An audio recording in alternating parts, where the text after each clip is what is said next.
हिंदू दिनदर्शिकेनुसार माघ महिन्याच्या शुक्ल पक्षाच्या चतुर्थीला तिलकुंद चतुर्थी पाळली जाते आणि ती विनायकी चतुर्थी आणि वरद चतुर्थी म्हणूनही ओळखली जाते.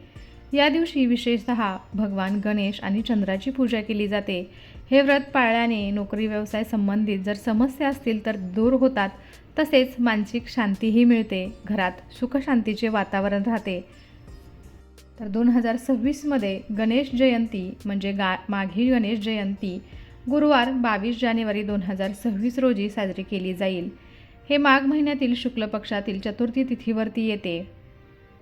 गणपती बाप्पांचे एकूण 3 अवतार मानले जातात. या तिन्ही अवतारांमध्ये गणरायाचा जन्मदिवस वेगवेगळा आहे.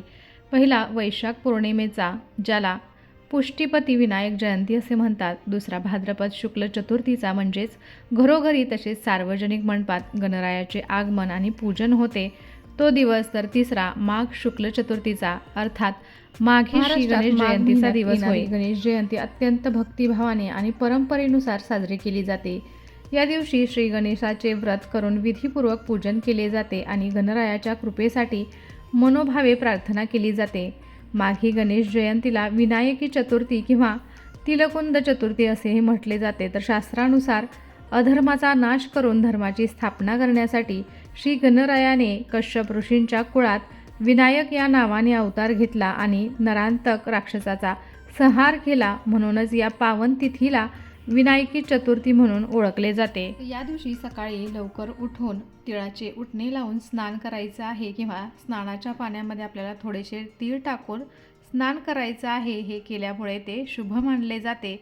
तर यानंतर आपल्याला संकल्प घ्यायचा आहे. गणपतीसमोर बसून व्रत आणि पूजेचा संकल्प या दिवशी आपल्याला करायचा आहे. त्यानंतर आपल्याला देवघरातील देवपूजा आपल्याला करून घ्यायची आहे. तुम्ही वेगळी गणपती बाप्पांसाठी पूजा मांडू शकता.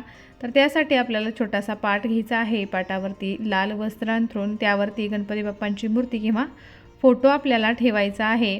त्याआधी आपल्याला मूर्तीवरती अभिषेक घालून घ्यायचा आहे.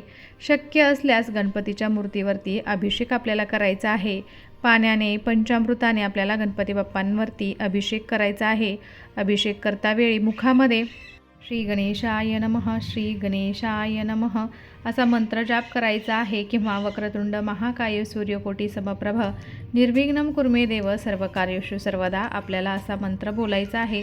त्यानंतर अक्षदांच्या आसनावरती आपल्याला गणपती बाप्पांची मूर्ती विराजमान करायची आहे. गणपती बाप्पा हे लहानांपासून मोठ्यांपर्यंत सर्वांचे आराध्य दैवत. ते बुद्धीचे, ज्ञानाचे आणि विवेकाचे अधिष्ठाता मानले जातात. पौराणिक मान्यतेनुसार गणपती बाप्पा ब्रह्मा, विष्णू आणि महेश यांचे प्रतीक आहे. पराक्रमी असूनही सौम्य, तेजस्वी असूनही शांत आणि या आनंदी स्वभावाचा आणि सर्वांना आपलेसे वाटणारे असे गणरायाचे व्यक्तिमत्व आहे. म्हणूनच देव असूनही तो सामान्य भक्तांना अधिक जवळचा वाटतो. या दिवशी उपवास केला जातो. पूजास्थळी आपल्याला लाल किंवा पिवळा कपडा पसरायचा आहे. गणपती बाप्पांची मूर्ती स्थापित करायची आहे. त्यानंतर अभिषेक झाल्यानंतर बाप्पांना हळद, कुंकू, लाल चंदन, अक्षदा, दुर्वा, फुले अर्पण करायची आहेत.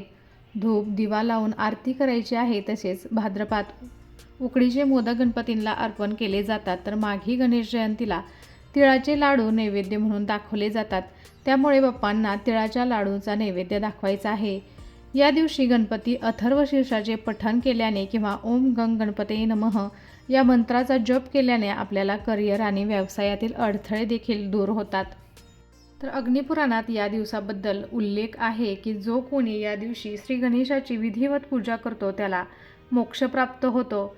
गणेश जयंतीचे व्रत आणि पूजा केल्याने संकटांचा नाश होतो. यासोबतच या दिवशी व्रत आणि उपवास केल्याने व्यक्तीचे मानसिक विकार दूर होऊन सर्व समस्या दूर होतात. या दिवशी बाप्पाच्या प्रसादात जास्तीत जास्त तिळाचा वापर करण्यात येतो. मोदकामध्ये तीळ आणि गुळाचा अधिक वापर करण्यात येतो. काही ठिकाणी गणेश जयंतीला हळद किंवा कुंकवाचा वापर करून मूर्ती बनवण्यात येते. या दिवशी गणपती बाप्पांना लाल वस्त्र, लाल फुलं, लाल चंदन आणि लाल मिठाई अर्पण करण्यात येते. हिंदू धर्मात कोणतेही शुभ कार्य करण्यापूर्वी गणपती बाप्पांची पूजा केली जाते. गणेश जयंतीला व्रत ठेवल्याने विघ्नहर्ता आपल्या आयुष्यातील सर्व विघ्न दूर करतात. कोणतेही धार्मिक कृती केवळ कर्मकांड न करता भाव ठेवून केल्यास त्याचे फळ अधिक पटीने वाढते. गणेश जयंतीच्या दिवशी प्रत्यक्ष श्री गणेश माझ्या समोर उपस्थित आहेत आणि मी त्यांची सेवा करत आहे असा भाव ठेवल्यास आध्यात्मिक प्रगती अतिशय जलद होते. पूजेनंतर ओम गणेशाय नमः या मंत्राचा आपल्याला 108 वेळा जप करायचा आहे.